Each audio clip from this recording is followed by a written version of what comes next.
Assalamualaikum warahmatullahi wabarakatuh. Salam sejahtera untuk kita semua. Perkenalkan, nama saya Jessica Festi Maharani, dosen program studi bimbingan konseling Fakultas Ilmu Pendidikan dan Psikologi Universitas Pendidikan Mandalika Mataram. Pada kesempatan ini saya akan menjelaskan deskripsi mata kuliah yang saya ampuh, yaitu BK di PAUD.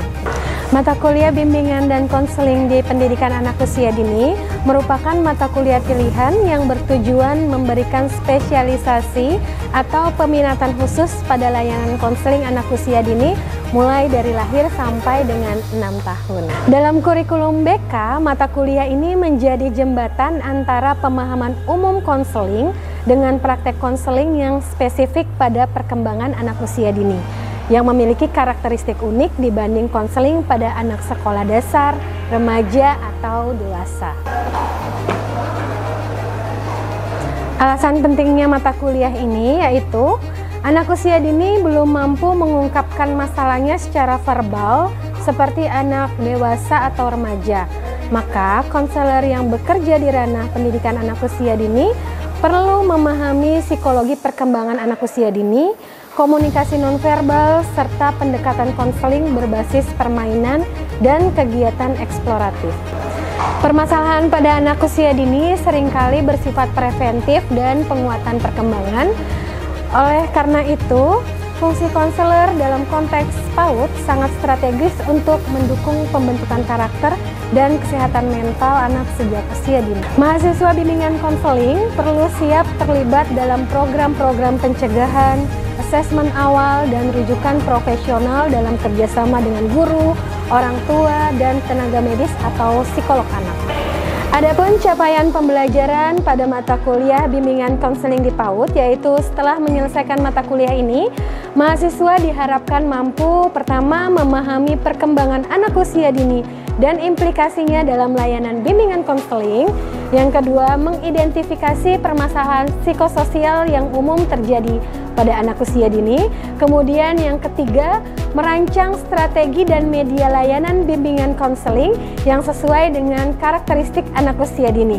Kemudian yang keempat, melaksanakan simulasi layanan bimbingan konseling berbasis pendekatan bermain atau komunikasi simbolik.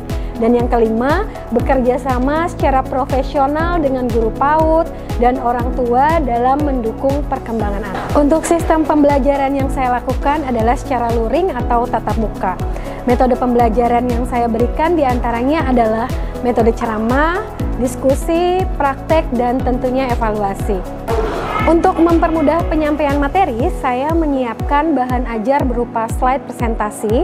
Saat praktik, saya selalu mendampingi mahasiswa dalam pembuatan media edukasi sesuai tema yang telah ditentukan.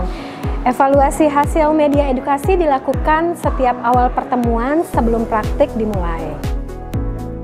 Adapun kriteria dalam penilaian mata kuliah ini adalah kehadiran sebanyak 30%, ujian tengah semester sebanyak 20%, tugas sebanyak 20%, dan ujian akhir semester sebanyak 30%.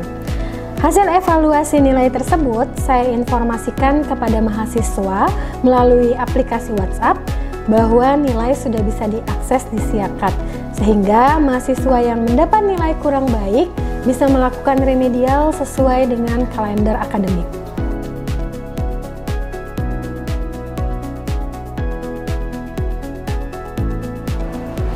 Assalamualaikum warahmatullahi wabarakatuh. Waalaikumsalam warahmatullahi wabarakatuh. Selamat pagi semua adik-adik, salam sejahtera untuk kita semua.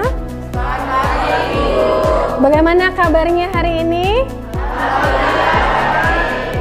Siap mengikuti perkuliahan? Siap. Oke, baiklah. Adik-adik, hari ini kita mulai memasuki pertemuan tentang media edukasi dalam konseling anak usia dini.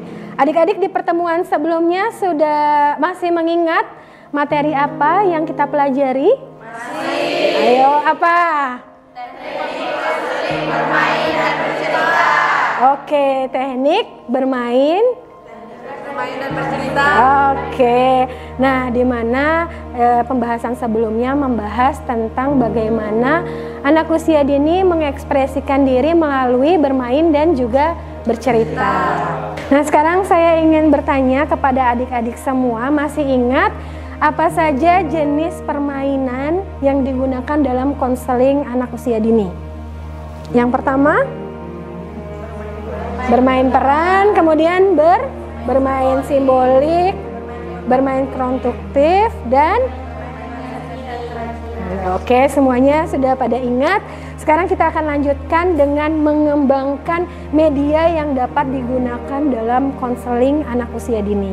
Sudah siap semuanya? Siap. Sebelum memulai perkuliahan hari ini, terlebih dahulu kita doa bersama-sama menurut kepercayaan masing-masing. Berdoa dimulai.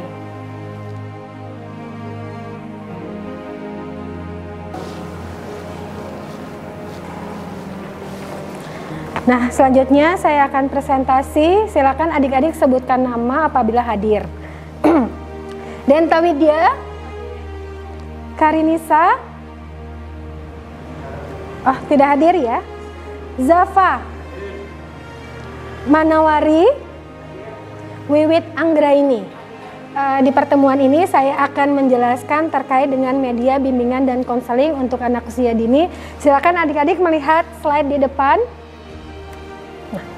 Untuk pengantar media konseling, anak usia dini itu mulai dari lahir sampai dengan 6 tahun berada dalam perkembangan pesat secara kognitif, emosional, sosial, dan motorik.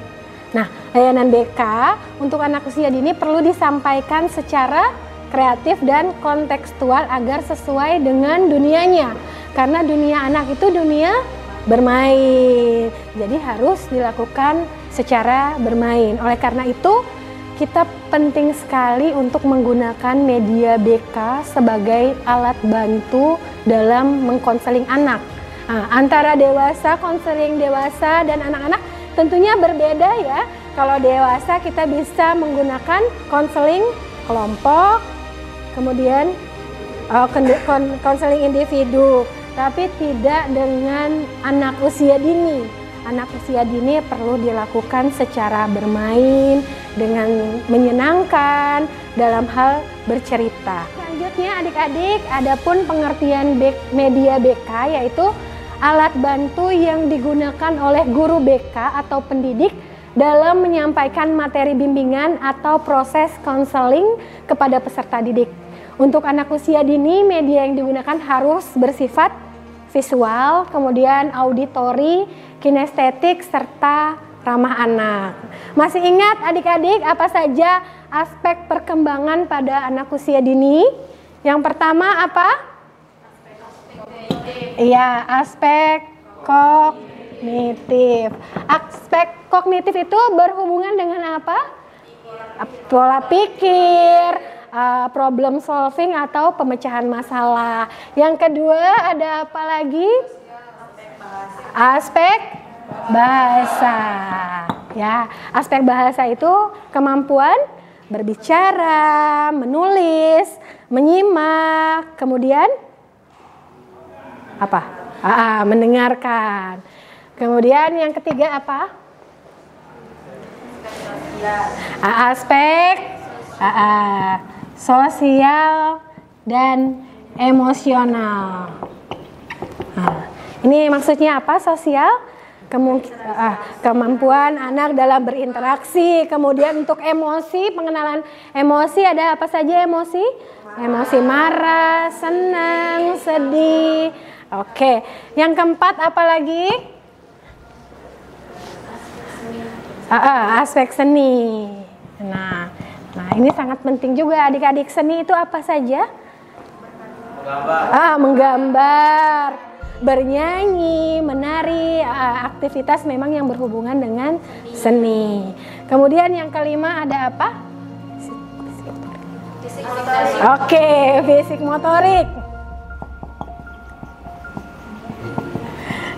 Nah, fisik motorik ini juga terbagi dalam dua, yaitu motorik halus dan motorik kasar. Nah, masih ingat kalau motorik kasar itu berhubungan dengan apa?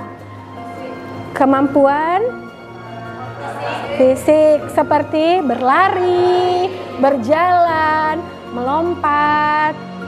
Kalau untuk motorik halus sendiri, kemampuan untuk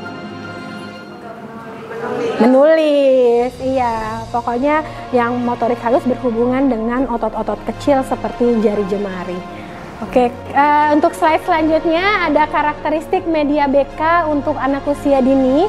Yang pertama, menarik perhatian anak. Dalam hal warna, itu harus warna-warni, cerah, tidak hitam, abu-abu, putih, itu tidak disarankan. Kemudian bentuknya lucu, bisa disentuh atau dimainkan. Kemudian mengandung nilai edukatif dan pembelajaran secara emosional. Contohnya apa? Contohnya kita bisa mengambil media buku. Nah, di media buku itu kita bisa mengenalkan karakter-karakter yang baik kepada anak-anak usia dini. Selanjutnya disesuaikan dengan tahap perkembangan anak. Jadi usia 2 tahun, 3 tahun itu harus sesuai jenis mainan dan media yang akan dimainkan. Untuk usia 2 tahun tidak sesuai memang untuk untuk jenis permainan yang dimainkan usia 6 tahun. Jadi memang kita harus selektif, disesuaikan dengan tahap perkembangan anak.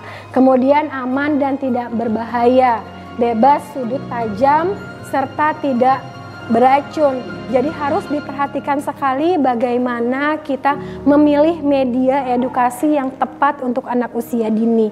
Jangan sampai berbahaya. Slide selanjutnya yaitu adik-adik, kita akan membahas jenis media edukasi. Jadi ada 6 media edukasi pada anak usia dini. Yang pertama itu ada media visual. Ada yang tahu media visual itu seperti apa? Bisa video, kemudian kita bisa poster anak-anak, kemudian pokoknya yang bisa dilihat. Selanjutnya ada media auditori. Auditori itu berhubungan dengan pendengaran. Nah, pendengaran itu apa saja contohnya? Musik, terus apa lagi? Film pendek, video edukasi. Yang ketiga itu ada media kinestetik. Kinestetik itu yang berhubungan dengan gerakan. Nah, contohnya apa? Menari. Alatnya yang digunakan itu apa? Bola, macam-macam bola. Kemudian ada media cerita. Untuk media cerita sendiri itu jenisnya bisa buku cerita. Nanti saya akan memberikan contoh media-media dalam konseling anak usia dini. Kemudian media bermain itu apa saja? Contohnya permainan puzzle. Kemudian apa lagi? Play-doh. Nah, itu bisa dilakukan dalam sesi konseling. Kemudian media gambar dan warna. Contohnya apa? Melukis, alat-alat lukis, ada krayon, kemudian ada spidol, pensil warna. Itu jenis-jenis media edukasi dalam konseling anak usia dini.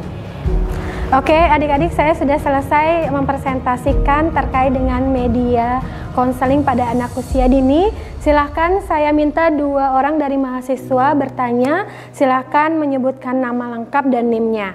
Ada yang ingin bertanya? Boleh angkat tangan? Oke, ya, silahkan sebutkan nama dan juga NIM-nya. Baik, terima kasih. Perkenalkan, nama saya Lalu Jonathan Samudra, NIM 23 17 10 17. Baik, pertanyaan saya, apakah media edukasi dalam konseling anak harus bersifat konkret atau media digital juga efektif? Oke, Rifki, pertanyaan yang bagus sekali. Untuk media edukasi sebaiknya harus bersifat konkret karena sesuai dengan tahap perkembangan anak usia dini. Tahap berpikirnya yaitu praoperasional konkret menurut teori dari Pease. Jadi anak belum bisa berpikir secara abstrak. Jadi harus dibutuhkan benda-benda konkret seperti puzzle, kemudian boneka, kemudian lukisan. Itu sangat efektif untuk sesi konseling. Bisa-bisa saja menggunakan media digital, tetapi harus butuh pendampingan. Seperti kita harus mendampingi, mengajak interaksi juga. Misalnya ada gambar, itu kita perlu menjelaskan juga, ini gambar apa ya adik? Gitu. Memang harus perlu didampingi. Tapi memang saya sarankan untuk konseling pada anak usia dini, sebaiknya kita menggunakan media-media edukasi untuk menstimulasi proses konseling tersebut. Ya, terima kasih Rifki. Ya, selanjutnya ada lagi yang ingin bertanya? Saya. Oke. Baik, di sini saya akan bertanya terkait bagaimana cara mengevaluasi efektivitas media konseling yang digunakan dalam sesi PAUD. Terima kasih. Oke, pertanyaan yang baik sekali Sari. Evaluasi dapat dilakukan dalam 4 cara. Yang pertama itu kita melakukan observasi. Observasi itu kita mengamati bagaimana tingkah laku yang terjadi sebelum dan sesudah melakukan sesi konseling menggunakan media. Yang tadinya anaknya susah diatur, itu setelah melakukan konseling apakah ada perubahan dari tingkah lakunya. Kemudian yang kedua ada jurnal reflektif. Jurnal reflektif ini seperti apa? Yaitu kita bisa menuliskan apa saja yang telah kita lakukan bersama anak. Jadi semuanya ditulis, apa saja tingkah lakunya, kemudian apa saja pemahamannya sejauh mana, seperti itu. Kemudian yang ketiga, portofolio media.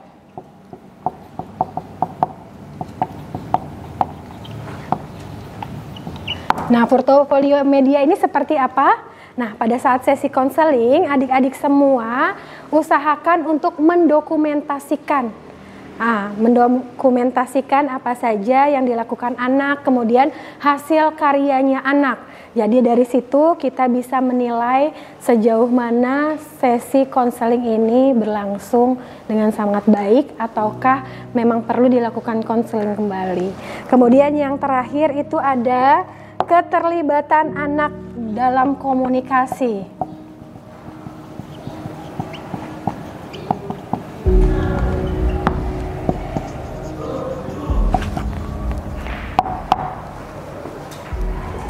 Nah, keterlibatan anak dalam komunikasi dan eksplorasi saat sesi berlangsung, jika anak lebih ekspresif, komunikatif, dan mulai memahami emosi atau konflik, maka media ini dinilai efektif untuk dilakukan. Jadi memang ada 4 cara ya adik-adik semua. Tadi apa? Observasi, kemudian jurnal efektif, portofolio media, dan juga keterlibatan anak dalam komunikasi. Oke, adik-adik semuanya sudah paham? Ada yang mau ditanyakan lagi? Tidak ada? Kalau tidak ada, kita akan lanjut ke sesi selanjutnya, yaitu kita akan membentuk 4 kelompok. Kita akan membuat studi kasus terkait dengan kasus nyata yang biasa terjadi di PAUD. Nanti silahkan adik-adik semua mengidentifikasikan permasalahan tersebut, kemudian menyusun solusi konseling dalam bentuk mading kreatif. Silakan untuk membentuk kelompoknya menjadi 4 kelompok. Boleh diatur kembali kursi-kursinya membentuk 4 kelompok.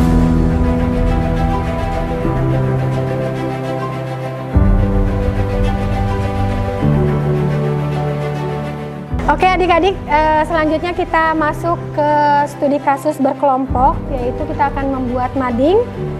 Nah, tiap kelompok akan saya berikan 1 kasus nyata yang biasa terjadi di PAUD. Tugasnya adalah menyusun solusi konseling dalam bentuk mading kreatif. Kalian boleh tambahkan gambar, pesan, kemudian angka konseling, dan media pendukungnya. Siap? Siap. Ya. Untuk kasus pertama, kelompok 1, silahkan didengarkan. Permasalahannya yaitu anak kesulitan mengenali emosi dasar seperti marah dan sedih. Jika menghadapi masalah kecil, anak langsung menyerah. Ini nama anak kita samarkan, kemudian usianya 4 tahun. Nah, kira-kira seperti apa solusi konselingnya? Ya, untuk kelompok 2, silakan identifikasi permasalahan, yaitu anak usia 5 tahun anak menunjukkan perilaku agresif saat konflik sosial seperti memukul atau berteriak. Silahkan untuk kelompok 2 identifikasi masalah, kemudian bagaimana untuk solusi konselingnya. Untuk kelompok 3, permasalahannya adalah anak hiperaktif dan tidak menyadari perubahan emosinya, cenderung aferik terhadap situasi kecil. Nah, anaknya berusia 4,5 tahun ya.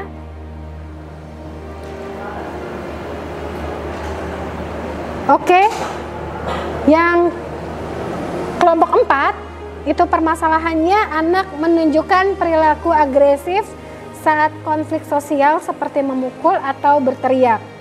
Silahkan identifikasi permasalahannya, kemudian bagaimana solusi konseling yang diberikan.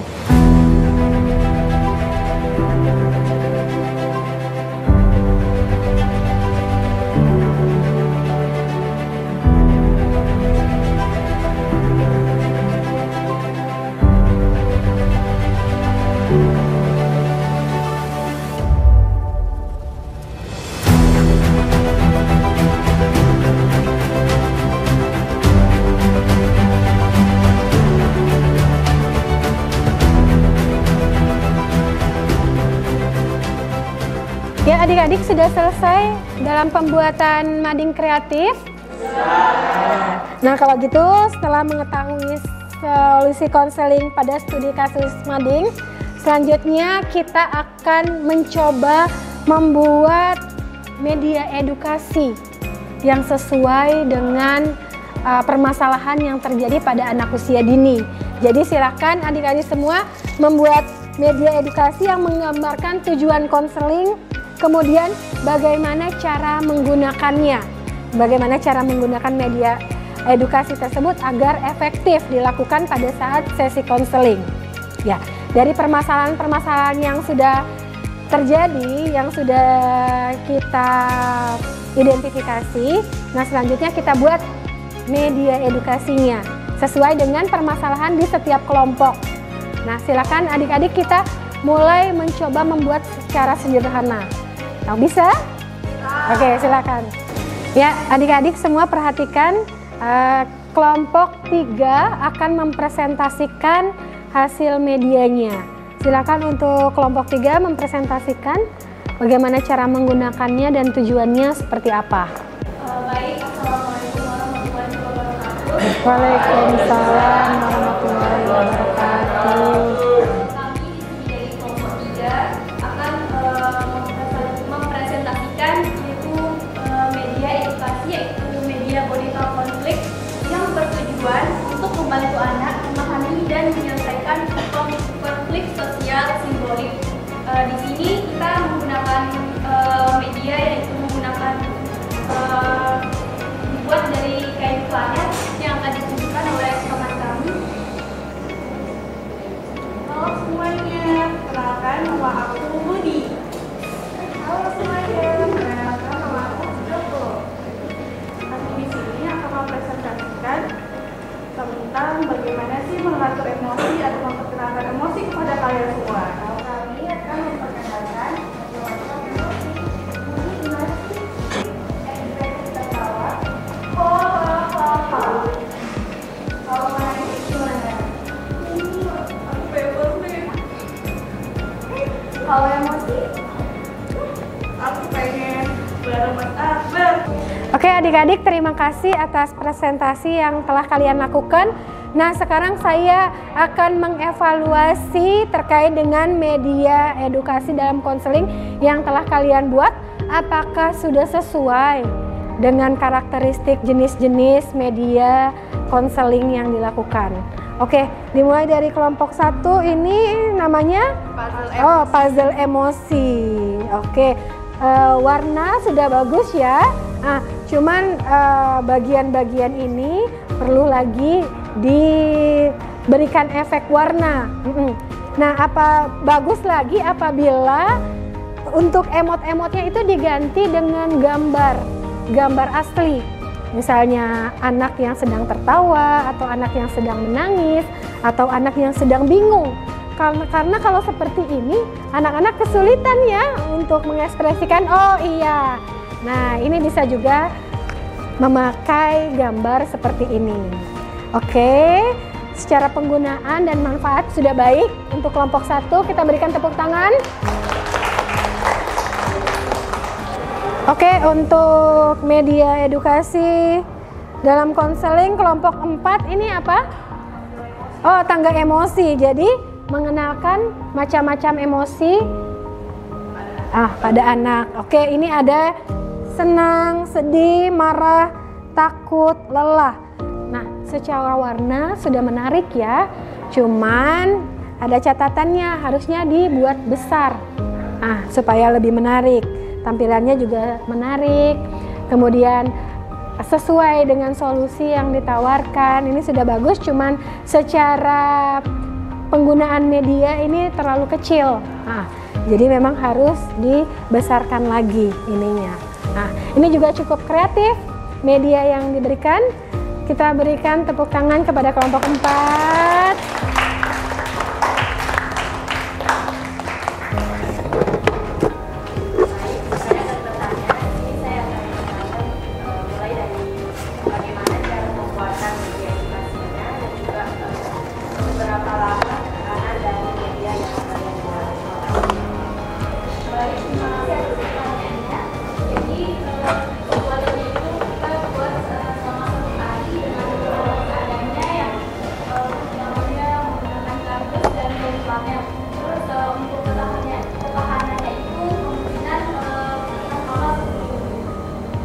Oke, adik-adik, selanjutnya saya akan memperlihatkan jenis-jenis media edukasi dalam konseling anak usia dini. Yang pertama ini kita bisa memakai buku cerita. Ini termasuk media apa? Cerita, media visual, bisa juga media gambar. Nah, yang terpenting pemilihan bukunya harus menarik. Dan sesuai di dalamnya ada kandungan edukasi seperti bagaimana cara mengelola emosi, itu bisa dilakukan dalam pemilihan buku. Kemudian ini ada flashcard. Nah, ini jenis media visual juga, dipakai juga untuk mengekspresikan bentuk emosi atau mengenalkan emosi kepada anak-anak. Ini bisa kita pakai juga bermain bersama anak-anak dalam sesi konseling. Kemudian ini ada puzzle. Nah, puzzle ini juga penting sekali dalam mengkonseling anak usia dini karena biasanya anak-anak suka sekali dengan permainan puzzle. Jadi ini memang ada macam-macam puzzle.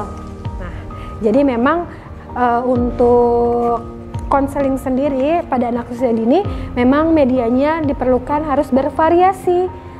Supaya anak merasa nyaman, tenang, dan juga happy. Adik-adik, terima kasih, kita sudah sampai di penghujung perkuliahan. Tadi kita sudah jelaskan tentang apa saja?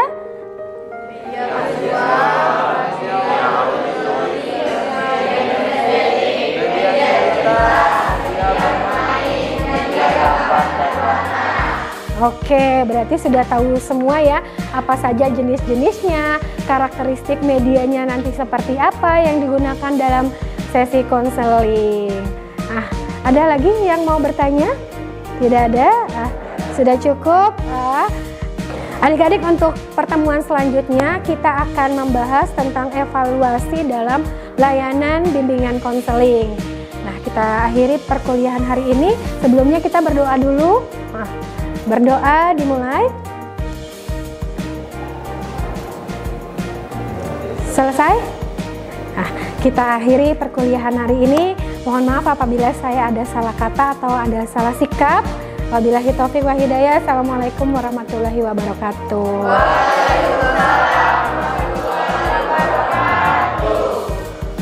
Baik, demikian deskripsi singkat dari saya. Semoga bermanfaat di bidang pendidikan, khususnya di Prodi Bimbingan dan Konseling. Atas perhatiannya saya ucapkan terima kasih.